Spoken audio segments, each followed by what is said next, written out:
लोक जनशक्ति पार्टी रामविलास के अध्यक्ष चिराग पासवान ने हाजीपुर से अपना नामांकन दाखिल कर दिए। लेकिन नामांकन समारोह में जिस तरीके से चिराग पासवान अपने परिवार को एकत्रित करने में लगे हुए थे, अपने चाचा को इनविटेशन दिए थे नामांकन समारोह में शामिल होने के लिए, लेकिन पशुपति पारस चिराग पासवान के चाचा चिराग पासवान के नामांकन समारोह में शामिल नहीं हुए। लेकिन चिराग पासवान अपनी माताजी के साथ नामांकन दाखिल किए।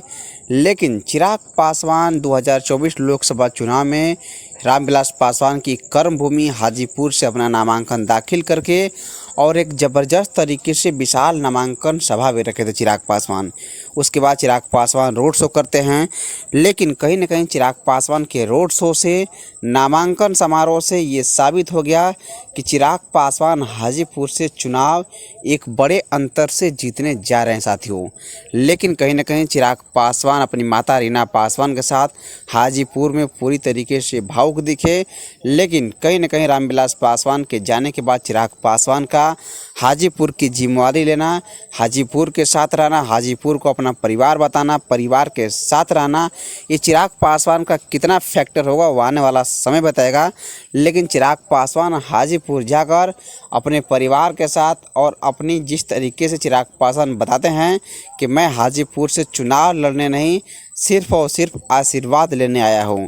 चिराग पासवान को इतना विश्वास है हाजीपुर के लोगों पर कि किस तरीके से चिराग पासवान हाजीपुर में आशीर्वाद लेते हैं साथियों। रामविलास पासवान हाजीपुर से रिकॉर्ड मतों से चुनाव जीतकर देश की संसद में गए थे, जो कि आज भी वो ओल्ड रिकॉर्ड कायम है। अभी तक से उस रिकॉर्ड को कोई तोड़ नहीं पाया। लेकिन बताया जा रहा है कि चिराग पासवान 2024 लोकसभा चुनाव में हाजीपुर से रिकॉर्ड मत से चुनाव जीतकर कहीं न कहीं अपने पिता रामविलास पासवान का रिकॉर्ड तोड़ेंगे साथियों। तो देखने वाली बात होगी, हमारी हर पल की अपडेट हाजीपुर पर बनी रहेगी। मैं आप सबको अपडेट करते रहूँगा। लेकिन 2024 लोकसभा चुनाव में जिस तरीके से चिराग पासवान का फैक्टर पूरे बिहार में नज़र आ रहा है, कहीं ना कहीं चिराग पासवान के सहारे भारतीय जनता पार्टी की भी नैया पार हो रही है। तो देखने वाली बात होगी साथियों। जो भी इस पर अपडेट खबर आएगी मैं आप सबको दूंगा। अभी के लिए इतना ही। जय हिंद, जय बिहार।